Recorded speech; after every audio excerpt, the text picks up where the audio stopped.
I know what's been dominating the headlines under the private credit umbrella has been some of these recent blowups in the space. For example, Tricolor and First Brands. Mhm.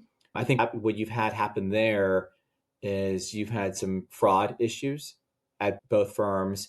You've had collateralization, or in other words, the same assets being collateralized more than once, which is obviously fraud. And a lot of high profile lenders have been caught up or ensnared in those bankruptcies. I would argue that, number one, I don't know if I necessarily say it's private credit. And I say that because a lot of the cap structures within Tricolor and First Brands were actually broadly syndicated loans that falls under the commercial banking landscape and not necessarily private credit. So I would argue, number one, I don't know if this falls under the private credit landscape. I know the media has branded it that way, but I think we could have a separate conversation about that, whether it is in fact private credit. Let's go boom.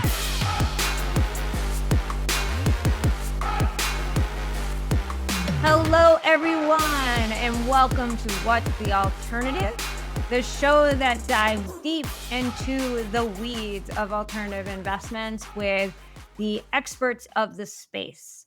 Today, we have Mario Valente with us. He is a portfolio manager and the Deputy Chief Investment Officer at Stansberry Asset Management. Recently added asset manager to the Bonrian platform. We're excited to have them. He is responsible for sourcing and monitoring positions across all of the firm's strategies while serving as the principal spokesperson for the team on the investment philosophy of the firm. Prior to joining SAM in 2018, Mario was the director of investment grade research at Zazovi Associates, a multi-billion-dollar investment firm specializing in convertible securities. He started his career with Citadel here in Chicago, where he was the first credit research analyst hired on the convertible arbitrage team. Mario holds a BA from Stanford, where he majored in economics. He's also a CFA as of 2011 and serves on the board of the CFA Society of San Francisco.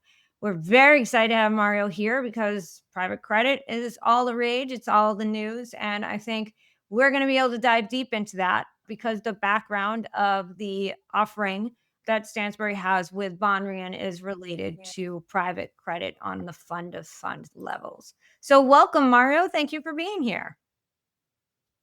Thank you for having me, Shana. Really looking forward to this conversation today. Well, I think we'll just dive right in. Every time I watch CNBC these days, the commentators are talking about private credit and the latest developments in private credit. This has been a really eventful year in the space. There's been lots of different structures and opportunities for private credit investors, and more broadly being offered to the average everyday Main Street investor. And there's pros and cons to that. So let's start there. Let's talk about some of the developments this year that have happened and how you kind of view them as it pertains to the broader private credit landscape. Perfect. So that's a great talking point to kind of start this conversation. So I know what's been dominating the headlines, at least kind of under the private credit umbrella, has been some of these recent blowups in the space. For example, Tricolor and First Brands. Mhm. I think what you've had happen there is you've had some fraud issues at both firms. You've had collateralization, or in other words, the same assets being collateralized more than once, which is obviously fraud. And a lot of high profile lenders have been caught up or ensnared in those bankruptcies. I would argue that, I guess, number one, I don't know if I'd necessarily say it's private credit. And I say that because a lot of the cap structures within Tricolor and First Brands were actually broadly syndicated loans that falls under the commercial banking landscape and not necessarily private credit. So I guess I would argue, number one, I don't know if this falls under the private credit landscape. I know the media has kind of branded it that way, but I think we could have a separate conversation about that, whether it is in fact private credit. But number two, I think also the fraud that existed at both Tricolor and First Brands existed at such a widespread level that arguably, it ensnared a lot of people. And I think what you're seeing there, I would think, it's not necessarily a reflection of the economy turning south or operationally businesses just going under. It was really just rampant fraud that I think is one time or unique in nature, and I think isn't necessarily what you see across kind of the credit landscape on a normalized level. I think the Oh, other I was gonna say, I think what Go you're ahead. speaking to is the difference between private credit and non-traditional lending. And those 2 Yes. things often get confused. And Yes. I'm sure we'll dive further into that, but I think you're pointing out something really important, which is that oftentimes in an environment where saying private credit is like hot and sexy, things are getting thrown into private credit that aren't actually private credit. This is non-traditional lending, which is not the same as private credit. I That's exactly it. That's exactly it. But, the fact that the media labels it as private credit obviously sells newspapers, sells headlines, makes it sexier, but I think probably isn't necessarily deserving of being under the private credit moniker. Another kind of dynamic that we've been observing in the credit landscape that kind of falls under this private credit umbrella as well is what's been going on with business development corporations or Mhm, BDCs, right? BDCs, just very simply, 30-second primer, are these publicly traded vehicles, right? That either fall under Ares or Blue Owl, for example, or other kind of large private credit managers where you have these liquid publicly traded vehicles that make private credit loans across a number of different mhm, verticals. Okay. And in the last 3, 4, 5 months, what's been interesting is that a lot of these BDC equities have traded significantly down, such that they're trading at 5, 10, 15, 20, 25% discounts of their NAV, right? Which is pretty unusual in terms of trading behavior. And so I think what the market is saying is the market is concerned about the types of loans that exist within these publicly traded vehicles, mhm, right? And rather than wait for the bad news, the market is selling first and asking questions later, right? And in some instances, some of that downward pressure on the equities is warranted. So, for example, some of these BDCs, you're seeing kind of an uptick in PIK mhm, issuance, where loans are the paid in kind feature is triggered on some of the loan packages that these companies make versus the cash pay, mhm. right? And that's obviously a red flag. But for a lot of these other BDCs, you're not really seeing that, right? You're seeing loss rates remain steady. You're seeing pick rates remain steady. And so as a result, a lot of these BDC equities, I would argue, are trading extremely cheap. So that's another kind of dynamic that we've been observing in the landscape as well. Well, I think that speaks to a really important aspect of something that has become more and more common, which is the structure at which you gain access to private credit matters. I have never been a fan of BDCs because at the end of the day, they are equity beta, even if the underlying investments within them are not equity, in the same way that a bank with a lending book is still a bank equity, and the value of a BDC comes from the revenues and the cash flows of whatever the underlying business is. In this case, the underlying business is the loans. And it isn't necessarily ever going to reflect the NAV or the value of the loans per se, because it's taking into account a number of other factors that are related to the business that is the framework for which the loans are purchased or packaged, right? So Mhm, that is mhm, something that you also see sometimes in closed-end funds, like traditional mhm, closed-end funds, where they trade based on the bid-ask spread and not necessarily the value of the underlying investments within them, which is how you end up with closed-end fund arbitrage, because the value mhm. of the NAV versus the value of the actual value of the closed-end fund shares can be changed more by the demand and the spread of purchasing and not necessarily the value of the underlying securities. But then you have structures where all of the value of the shares is based on the underlying. Mutual funds fall into this Mhm. bucket. Interval funds fall into this bucket, and any kind of like LP fund or anything like what you're doing is based on the value because you own the assets, right? If you buy a BDC, you own the BDC. You don't own the loans in the BDC. If you buy a fund, you own part of the loans. You Hmm. are a Hmm. shareholder in the loans. Shareholder, you own a fractional interest. That's the whole point, right? So Hmm. maybe that's a Hmm. great segue into talking about why structure matters when you're gaining exposure to private credit. And more importantly, as a fund of fund manager, where you're evaluating all the different ways that you can gain access to private credit. It also speaks to the Hmm. importance of the due diligence that occurs by your team when evaluating these opportunities. Why don't we dive a little bit into Right. what that looks like when you look at the landscape of potential investment opportunities?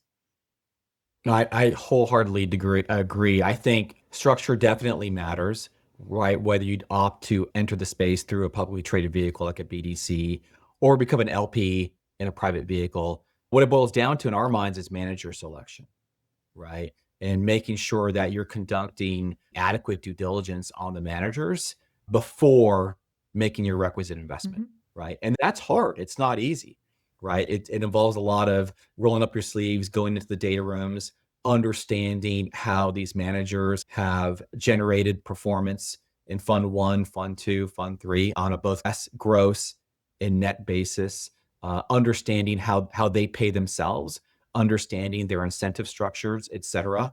And then also peeling back the onion from our perspective and really understanding, are these loss rates that they're marketing, are they real? Right. So like, for example, we'll be talking to a particular manager. They may say over the last three funds, their loss rates have been an aggregate of less than 10 basis points. Okay, that sounds great. That sounds amazing, right? As a credit investor, I love that where loss rates are close to zero. But let's peel back the onion and figure out whether or not that in fact is we agree with that number, right? And you'd be surprised that sometimes I don't want to say there's a fudging necessarily, but we may come to a disagreement on how those calculations are ultimately arrived at. And so when we ultimately choose our managers for our fund to fund vehicles, those are the ones where they've gone through a very rigorous vetting process where we may have started with kind of a manager universe of probably 25, 30 managers, and we've distilled that to about five or six, right? After months and months of due diligence. Right. I think people forget this because private credit has become such a massive asset class. Most people don't really register that the asset class didn't really come to where it is today until after the financial crisis. And did private credit exist before the financial crisis? Absolutely. Was it as pervasive Mhm. as it is today and as large of an asset class? Absolutely not. It was more of a bridge loan, mezzanine debt kind of thing being done by private equity as ways to capture other debt opportunities with private companies or distressed securities in some way, shape, or form. Private credit Mhm. as it stands today is very different. It's kind of something that came out of and was birthed by the financial crisis because bank lending became less available and less substantial than it did prior to the financial crisis because of changes that were made to the banking system. I don't know that people appreciate that no matter how large the opportunity set is, right? It doesn't change the fact that private credit doesn't it has a third party pricing mechanism. There's no standardization of how this prices or a market Mhm. in which is used as the standard way to decide what the value of a security is.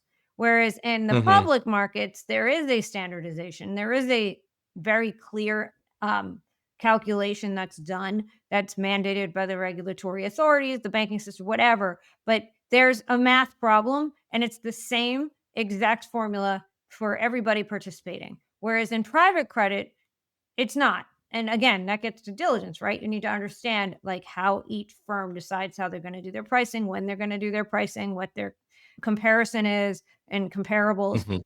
And so, can you speak a little bit about that nuance and how that can really drive returns in these products that may or may not be real in the same way it happens in private equity as well?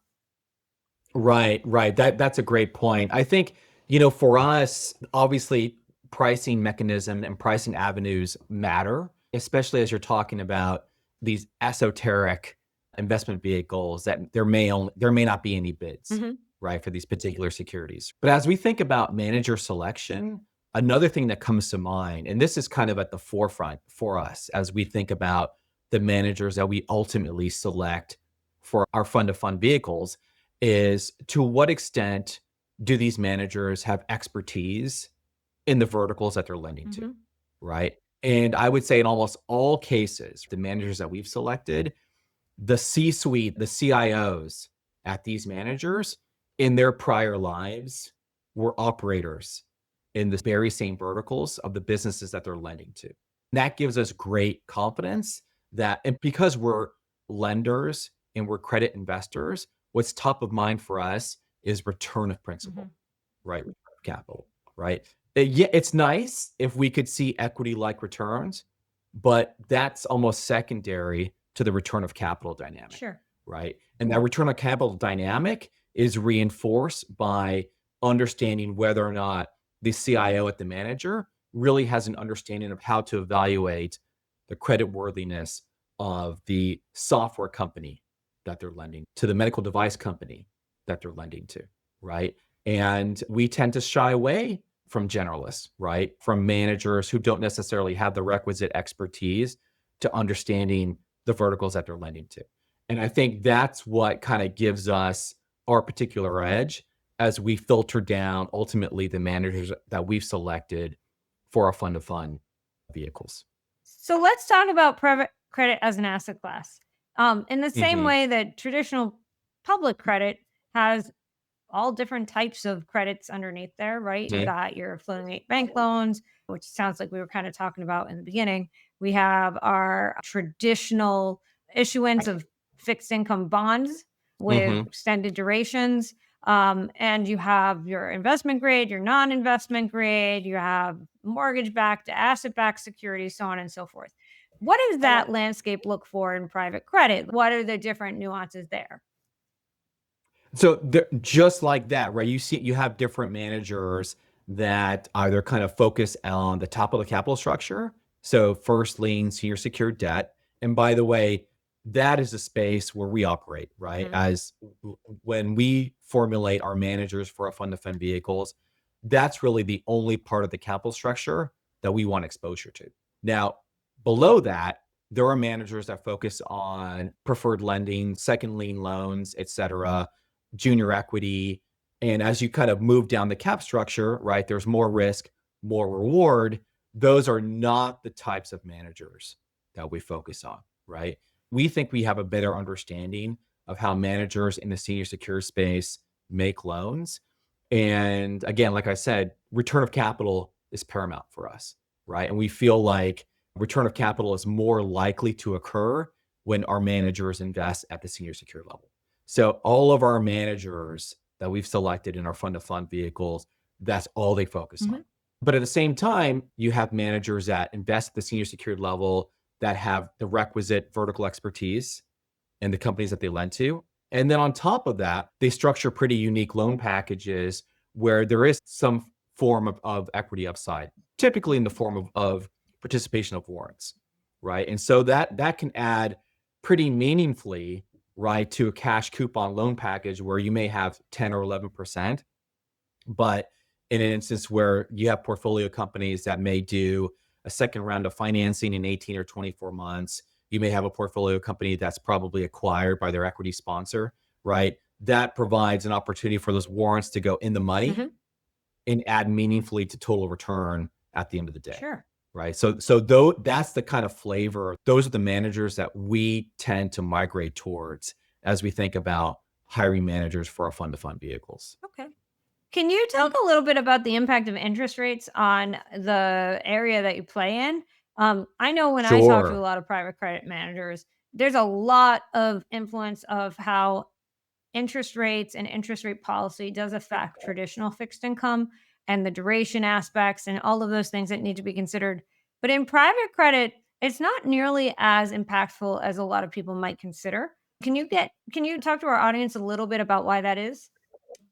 That's a great question, and that's a question I get quite a bit from prospective Mhm. LPs, right? So let's talk about what happens when interest rates go down, right? And so the fear is, oh my gosh, because these loan packages are floating, what I thought I was getting a 10% one day, and now it may go to 5%. The answer is no, Mhm. right? And the reason being is because a lot of these loan packages, especially from the managers that we've selected, these loan packages have floors, It's not any right? different than And if you so got a floating rate mortgage. There's always a floor to that too. there's always a floor to that. Although the floors for the managers that we selected have higher floors than my mortgage provider, Yes. for example. That kind of gives our LPs confidence that performance will be maintained as rates go down, Mhm. right? What's also great about as rates go down is as rates go down, generally speaking, right, capital markets windows become a little bit more open, right? And so you may have opportunities for these companies to refi out, which is fine, but they have to pay some type of refi penalty, right? Or what happens is typically their equity sponsor might do another round of financing, or you may have more M&A activity in the particular space, right? And all this bodes well for the warrants that are typically attached to these loan packages, right? Let's talk about the other extreme, right? As rates go up, if you're in a floating rate package, you're a floating rate investor, that sounds great, right? Because maybe after 3, 6, 12 months, your loan package is restruck from 10 to maybe 11%, 11.5%. Sounds great, right? But you also have to keep in mind too, if rates go up, capital markets windows probably start to narrow, right? And so you have to keep that in mind that you're lending to best of breed companies. You have to make sure that these companies can still pay off their loans at as rates go from 10, 11 to 12%, Mhm. right? So I think in my mind, it provides kind of greater emphasis or scrutiny on the managers to make sure that they're lending to the right portfolio companies in a rising rate environment, right? Yeah, absolutely. I had one manager talk about this once where he said that they're serving a market that is underserved and where it's hard to get access to capital. And in that respect, that means you have a lot more control over the interest rate you charge because Hmm. you are competing with you're kind of the only game in town for some of these firms. And so you get to Hmm. choose and be highly selective on who you lend to. And then you get to be Hmm. highly selective and say, I don't need to lend to you. These are my terms. You Hmm. can either take them or leave it. But Hmm. you're in need of capital and the resources and access you have is pretty limited. So I might be one of three guys that can offer you anything. And so, how about you That's a great. need the capital? So, in a rising rate environment, it's not as much of a edge per se, but in a falling rate environment, it is an edge because it doesn't change the Mhm. access to capital problem. So, it can, I would think, and tell me if I'm wrong here, lead to some stability and the cash flow and potential income associated with these products. That's true. That's true. Other dynamics that portfolio companies consider as they approach our managers, right? Number one, in addition to what you described, is expediency, Hmm. right? So, a lot of these portfolio companies may need capital in the next 7, 14, 21 business Hmm. days, right? Which is a very fast operating timeline. Hmm. Our managers can move in that type of speed, but that costs, right? There's a cost to that. Hmm. Number two, a lot of these portfolio companies, they want to be able to raise capital quietly, right? They don't want their competitors to know or other parties to know that they're raising capital. They want to do it in a direct lending way so that this isn't syndicated. Word doesn't get out that company ABC is trying to raise Hmm. capital. And for that level of quietness, that also costs, right? And so all of these factors kind of contribute to this dynamic of, cash pay loans of being 10, 11, 12%, right? Because for the company, they may think, okay, we only need this form of capital for the next 12, 18, 24, 36 months to kind of get us through this next leg of growth. Hmm. And then we'll think about maybe perhaps raising equity and refine out our debt structure, Right. right? Yeah, that makes a lot of sense. And again, private credit markets have some clear advantages in a lot of ways, especially for the smaller business. When we talk about private credit today, and this is kind of Hmm. the interesting part, most of the time when you see anybody on TV talking about private credit, they're talking about, is it overbought? Is there too much interest in there? Is it fair value? Like, are you really going to get good returns from that? And I think that comes from the fact that the vast majority of the high profile deals that are out there that we talk about are like upper market lenders, and the large asset managers that raise funds are raising billions and billions of dollars that they have to find a home for. And they're not doing Mhm. that in $2 million loan sizes or $4 million. But the number of companies that would be seeking capital in private markets in those numbers is small. So those really big firms are chasing a small number of deals that would actually qualify to put money to work. But as you get down market, and this is where I think it gets interesting, no one talks about this. Everybody talks about so Mhm. much money in private market. Look at how much Apollo raised or Ares raised or whoever, right? And look how much money that they put to work in private credit. But they're really talking about an area of private credit where most private credit transactions don't occur. They occur Mhm. much farther down. It's the companies that are like your bakery on the corner or the small business, like service provider, the local gym provider, or startup environments. Those are the folks that are largely going into these markets because the banks don't really lend. SBA loans take forever. And Mhm. they might have Mhm. an urgent need for capital. So they're going to these private credit lenders to get deals done Mhm. quickly and at these smaller sizes. But most people don't realize that the vast majority of the businesses in the US economy fall in that bucket. They're not there's like 75% of all the business in the US are small businesses. It's the 25% that's being chased by these really big funds and these big operators. Mhm. Where do you play? You talking about senior secured, but where in the market are we Mhm. talking? Middle market, Mhm. lower middle market? Where? Average loan Mhm. size? Are you looking at that? Are you diversifying across that? And what's your thought process on where the opportunity stands today? Mhm. Right. So great point. So let me kind of paint you a picture in terms of how we think about it. So, for example, most, if not all of our managers in our fund of fund vehicles are niche Mhm, managers for those exact reasons that you described, right? Number one, they're prior operators in the very verticals that they're lending to. But number two, they understand that there's a lot more demand in that space for 5, 10, 25, $50 million loans, right? All the managers that we've selected, we're talking about fund sizes sub 500 million, mhm, right? Where they have no problems deploying capital. Our anchor manager, for example, in our first fund, they're based in Texas, and all they do is they specialize in lending to B2B SaaS companies in the US, where EBITDA is anywhere from 25 to 100 million mhm, annualized. Very niche space, but you'd be surprised at how many software companies actually fall under that umbrella, right? They have no problems screening for potential portfolio companies for which they might provide capital to, right? They've been doing this for the last 9+ years. Their performance has been exemplary, loss rates near zero, right? And that's kind of a great example of number one, why they're our anchor manager in our first fund to fund mhm, vehicle. But number two, that's exactly the kind of manager that we're looking for, right? Niche managers that kind of play below the radar of the Aries and the Apollos, right? And have no problems deploying capital to the very verticals that they used to work in a prior life, Yeah, we right? have another private credit manager on our platform, very different from your offering, called Merriweather Group Capital. And Merriweather, again, to your point, very niche.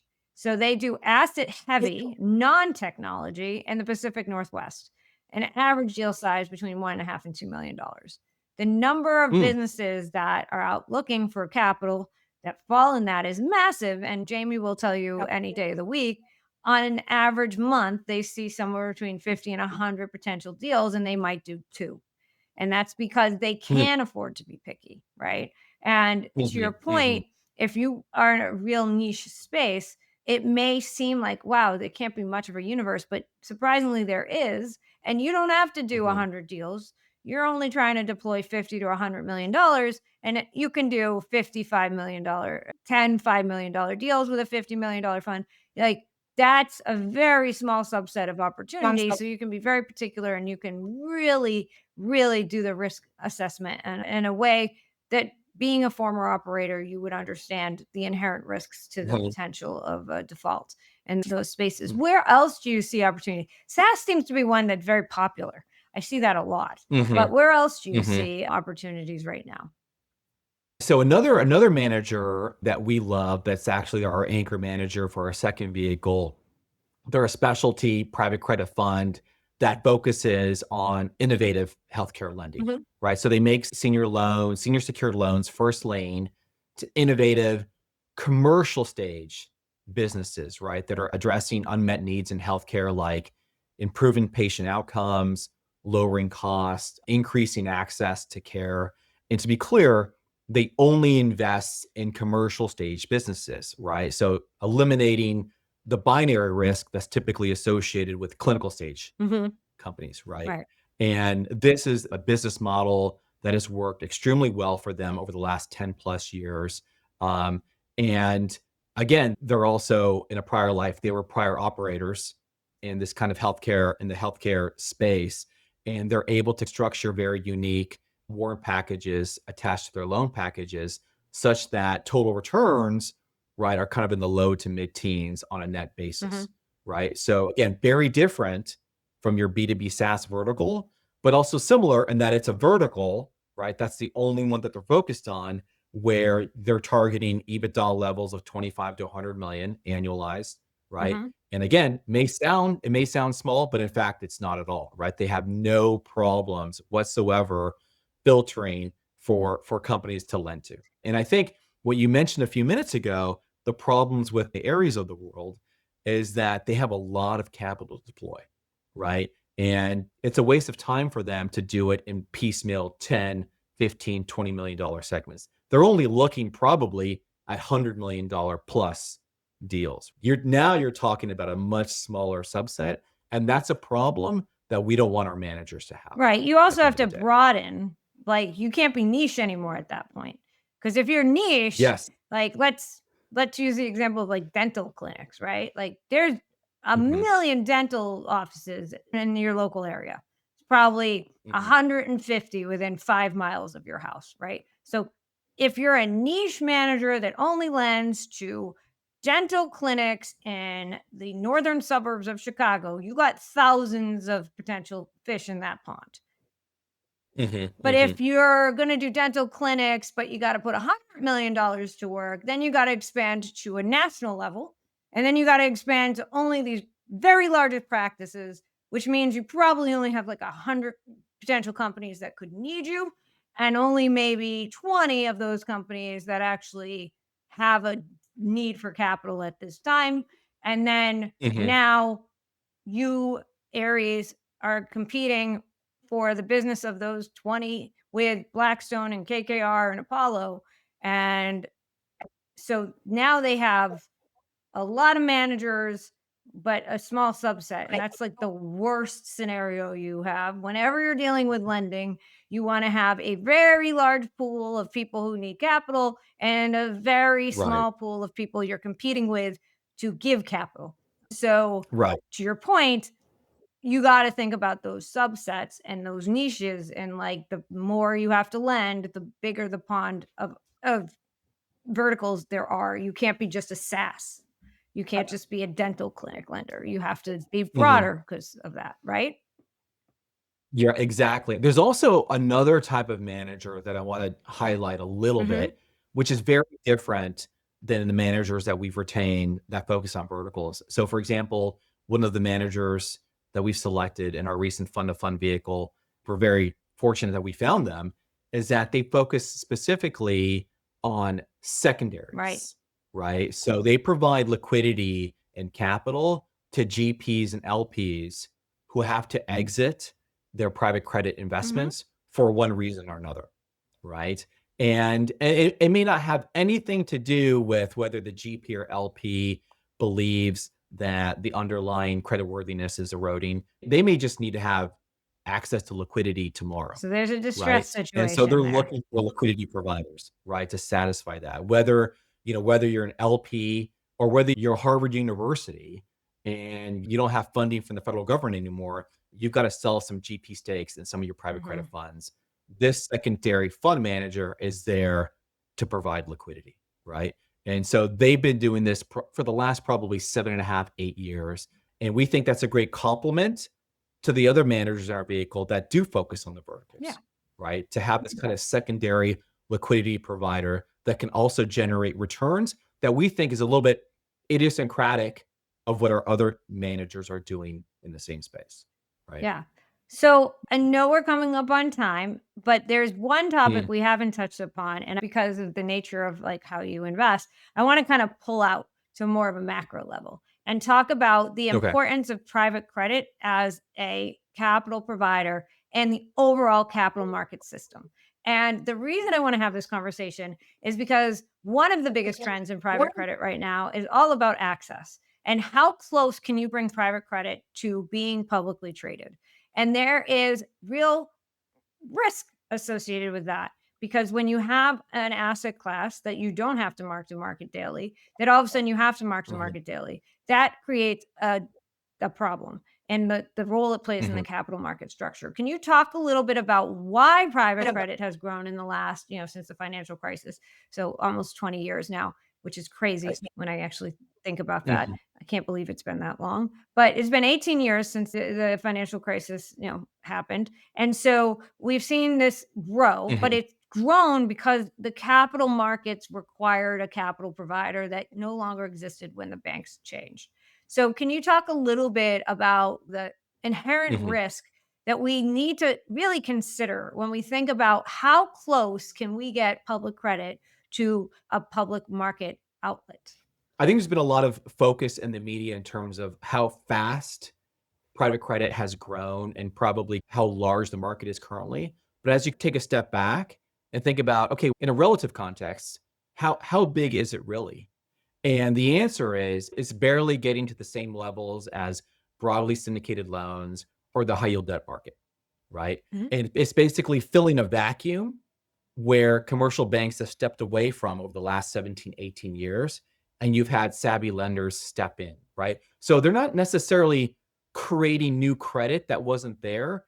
They're just simply filling a vacuum, right? Number one. But number two, as I think about, yes, I understand the concerns that the markets or folks have about the democratization of private credit, right? Is it ethical? Is it right for folks to have access to this illiquid market? And my answer would be, there's a reason why institutions like life insurance companies, pensions, endowments allocate so aggressively to alternatives over the last 15, 20, 25 years versus retail. Mhm. I'm sure you know, right? I think institutions allocate probably 25 to 30% of the portfolios to alts. The average retail investor, probably 5% or maybe Mhm. less. And the reason being is because I think the institutions understand what it means to add alts to a greater portfolio, Correct. right? To an economics nerd like myself, what you're talking about is a shifting of the economic frontier upwards and to the left. So what that means is by adding more diversification to a portfolio, you have the potential to increase your returns while lowering your risk, Correct. right? And they've done this time and time again. And so by introducing this same dynamic to the retail investor, right? Yes, it's more illiquid.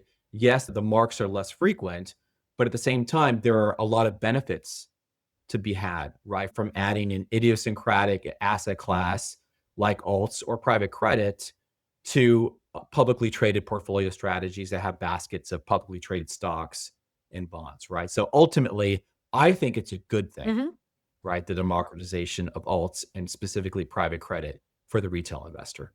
Yeah, I agree with you. I think my bigger concern is that the desire to make it so available to the retail investor is potentially forcing it into structures it's not meant to be in. And Mhm, to your point, I think having access is one thing, but just because you can doesn't mean you should. And if you're somebody who mhm, really insists on liquidity, well, then there's a trade-off, right? Then you can't invest in an mhm, illiquid asset mhm, class that has potential for higher income streams, yields, things of that nature, diversification benefits, and the like. mhm, But that doesn't mean that I need to force an illiquid asset into a liquid structure just because I want to say, well, I want to make it accessible to everyone. I think that's my bigger mhm, concern if you want to get philosophical about it. But I fully agree. And the reason I started Bonrian all along has always been because during the financial crisis, when I was working at a hedge fund, and I was in this world, for the first time of my life. And I started to see, a lot of stuff blew up. But on the other hand, there was a lot of stuff that was working that was inaccessible to the average investor. And I felt like I don't understand why my dad can't invest in this stuff. He should be able to. There's a Mhm. risk benefit to some of this, and he is being kept away from it, not because it doesn't have value and not because it's a attractive risk adjusted return, but more because he just doesn't have enough money. And then that Mhm. really became a question of, as we kind of think philosophically, is it fair? How do we, like, the Mhm. haves and have nots? So I think you bring up very interesting points. And it's always good to have somebody who's kind of looking at it from a higher level. Fund of fund managers, I think that's the biggest benefit, is you get to see, you're not so in the weeds in your particular vertical that you can see a bigger picture. And so for those reasons, Right. I always like having folks like yourself on. Thanks, I appreciate Well, that. I appreciate your time.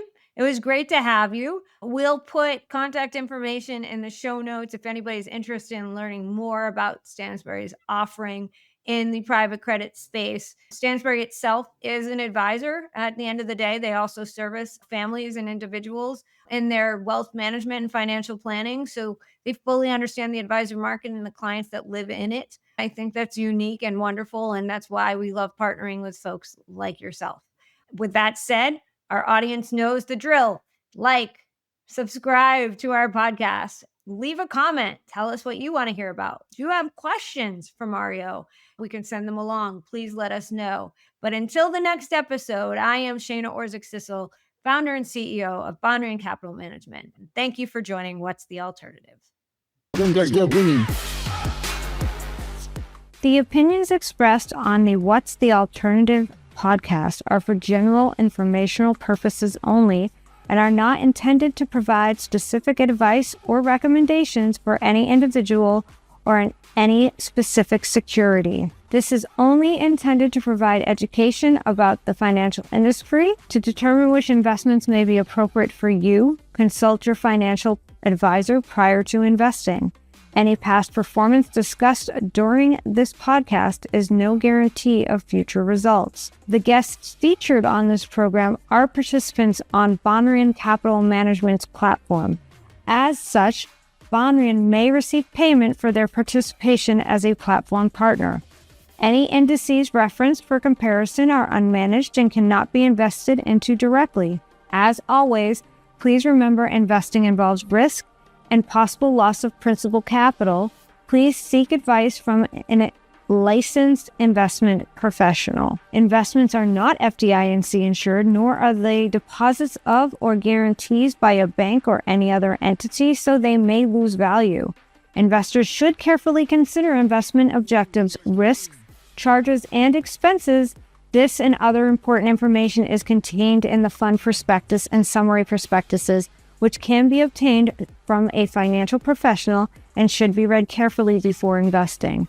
Statements attributed to an individual represent the opinions of that individual as of the date of the published podcast and do not necessarily reflect the opinions of Bondary Capital Management or its affiliates.